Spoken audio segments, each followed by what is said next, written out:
The air smelled like bonfires and fallen leaves, the kind of crisp October night that glowed under a harvest moon.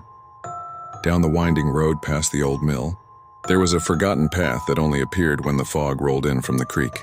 The locals called it Lantern Woods, not for anything you could see, but for the lights that appeared between the trees, flickering like candles carried by invisible hands.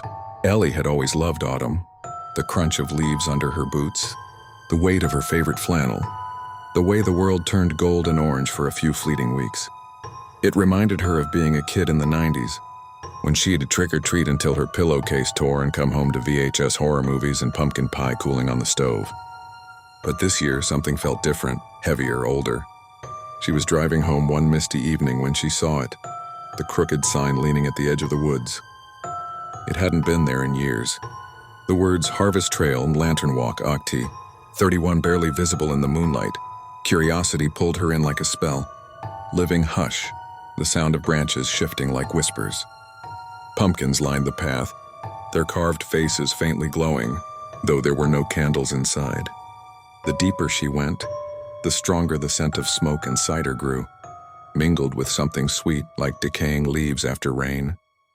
Through the fog, she saw them, paper lanterns floating just above the ground, moving in slow procession between the trees. They swayed like they were being carried by unseen hands, guiding her onward. Each one flickered in rhythm with her heartbeat.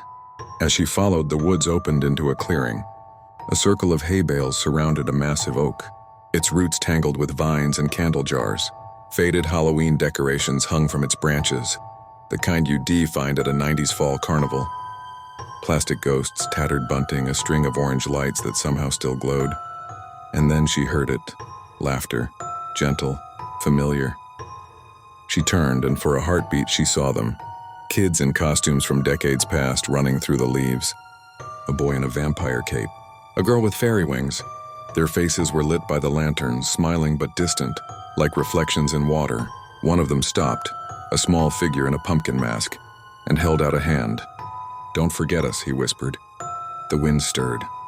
The lanterns began to dim one by one, and suddenly Ellie was alone again. The clearing empty except for the old oak and the echo of laughter that faded into the rustling leaves. When she stepped back onto the road, her phone buzzed. Midnight. Halloween morning. And in her hand was a tiny paper lantern, still glowing faintly, the scent of autumn clinging to her like a memory she couldn't quite place. That night she left the lantern on her porch, and as the fog crept in from the woods, she could swear she saw more lights drifting toward her house, one by one, like fireflies returning home.